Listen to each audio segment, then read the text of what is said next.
Would you ever be interested in an Entourage reunion? Have you heard any talk of that? I mean, where's that? Yes.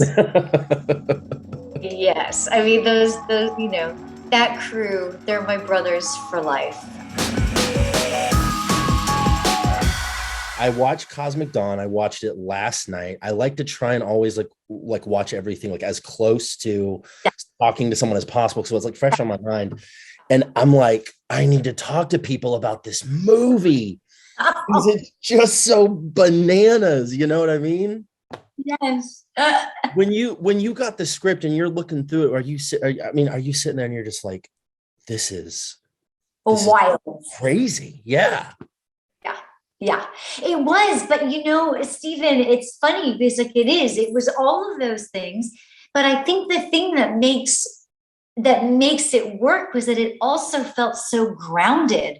It felt so oddly plausible. Mm-hmm. Like, it's like this extraordinary circumstance, but then it's like, I don't know, then suddenly you're so invested in like these characters and you're like, wait, is this real? Like, could this be real? Yeah. Is it not? Is it a figment of imagination? Is everyone on drugs? Like, what's happening? And I think that, Jefferson Moneo, our director writer, he just found the perfect balance for our movie. Because when you watch it, it's so trippy. And the vibe is so cool with the music and the mood, like a little Stranger Things, like vintage quality, like something so unique that we don't see very often. And you're left with like, whoa, I was taken on a journey. Yeah. Yeah. I completely agree with you. All points. Watching it was wild for me because I grew up in, I'll say, fundamentalist adjacent sort of family life. And so there were moments where I was like, whoa, this is almost triggering. I don't want to, that's not really the right word. That's a bit of a dramatic word for me for this situation. But there were moments where I was like, wow, this hits close to home, kind of. Like parallels. Yeah, very much, very much. Your character, Natalie, is really fascinating. So, we've just started talking about this movie, and I guess everybody watching it is like, what's the movie about? So the movie is about Cosmic Dawn is about a woman played by Camilla Rowe. Aurora is her name, is the character's name. As a child, her mother was abducted, disappeared, and she, as an adult, is having a tough go of it and finds this group who seems to have the answers. And your character kind of plays the first individual she sort of connects with to kind of pull her in. Lure and I related Aurora, yeah. And I pull in, it's just so weird. It's like, it also feels wrong to say words like that, but I very much related to Aurora's situation in that she was lured by karaoke, because I feel like I too would probably be lured into a cult through karaoke if that was the promise. That's hilarious. It's a great icebreaker. But your character almost unexpectedly goes on your own very sort of personal journey. Oh yeah. And that really was like it felt like it came out of nowhere, but it was really like satisfying to watch. That makes me feel so good. Thank you. Well, that was like part of the intrigue for me in playing Natalie, because I think initially, when you first see it, you're like, okay, whatever, like Natalie at the bookshop, like doing her thing, like, sweet and cute, luring in Aurora, like blah, blah, blah. Mm-hmm. But you come to see that that's like all part of an act. Mm-hmm. And that when Aurora does agree to come up for the weekend, mm-hmm. all bets are off. Right. And we really see what Natalie's intentions were, and that she has, sort of special abilities, so to speak, special skills. Right. And she is in deep, like whoa. Quite. Yeah. um For the character, you just go, oh my God, yes, I want to do that. what was it? Was there anything in specific that drew you to Natalie's part, that you looked at that and said 100% I want this so bad and I know what I'm going to do with it? I just responded so much to the script, and I think that, you know, Jefferson's vision of what he wanted spoke to me so much. And I think I just have always been naturally very taken with cults. It's fascinating, right? Like I've been talking about this morning a lot, just this notion that like humans are so easily manipulated and brainwashed. Mm-hmm. And if their circumstance is less than ideal, Mm-hmm. they're even more prone to being, you know, lured in. So there's so many conversation points about this film, right? Like there's like the cults, there's a, you know, alien abduction, or aliens real, is there an alternate universe, like all of the things. So, you know, I'm naturally very intrigued by all of it. And I was like, yes, please. I want to do. I feel like Cosmic Dawn 2 does a fantastic job of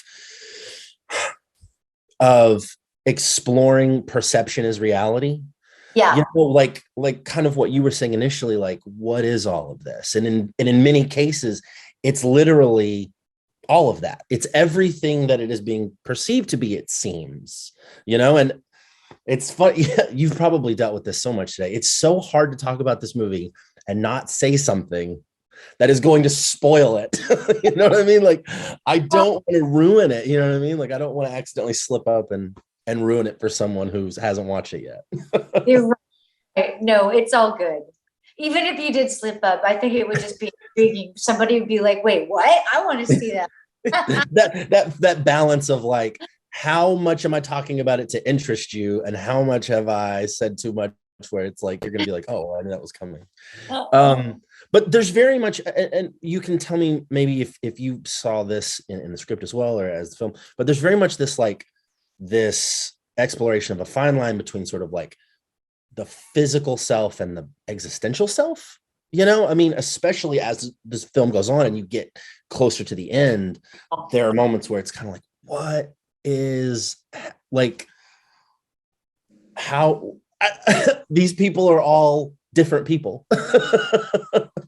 Is what it seems. I mean, that's the other thing too, right? Like suddenly, I mean, you're right. You said that well.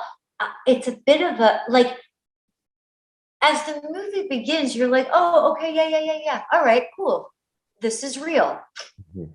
They believe it's real.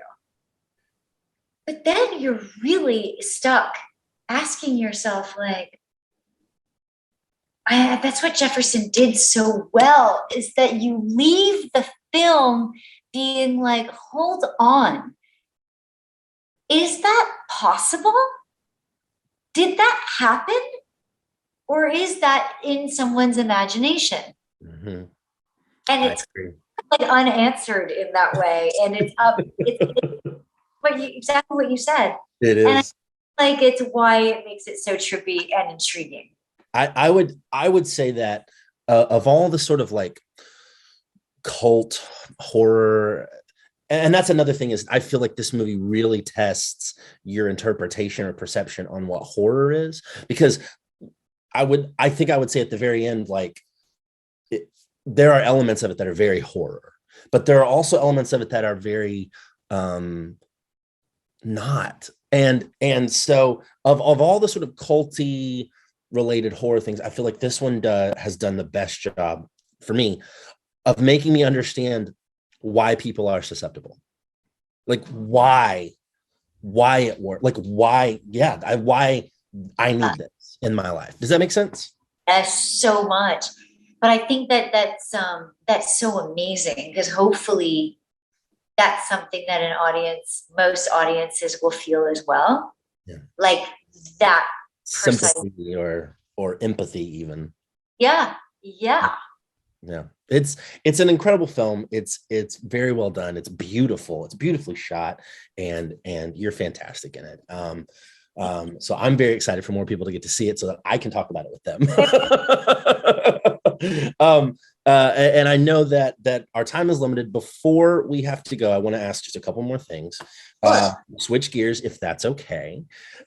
First thing I want to ask is about Superman and Lois, and you're, playing Lana, and the way that character has developed over these 2 seasons. What can fans expect from Lana, going forward over the next half of season 2, right? Yeah. Ooh, gosh. Can you say anything? I guess I should ask. Hard, as you know. Well, I guess as whoever watches the show, Lana is up for mayor. Mm-hmm. Huge. Yep. Big.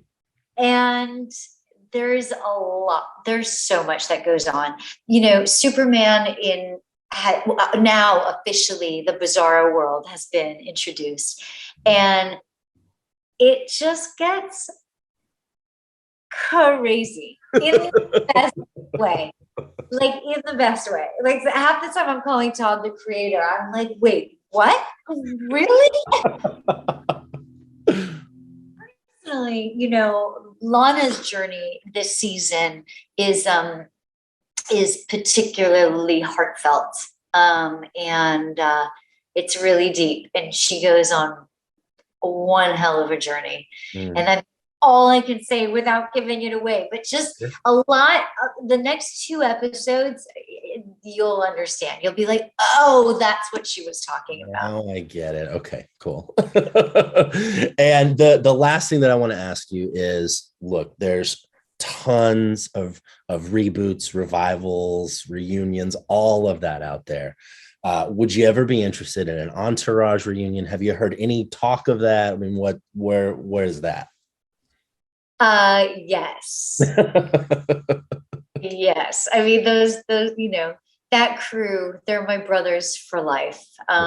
So, whatever Doug is up to, Kevin is up to, I've done the Victory podcast so many times. Right.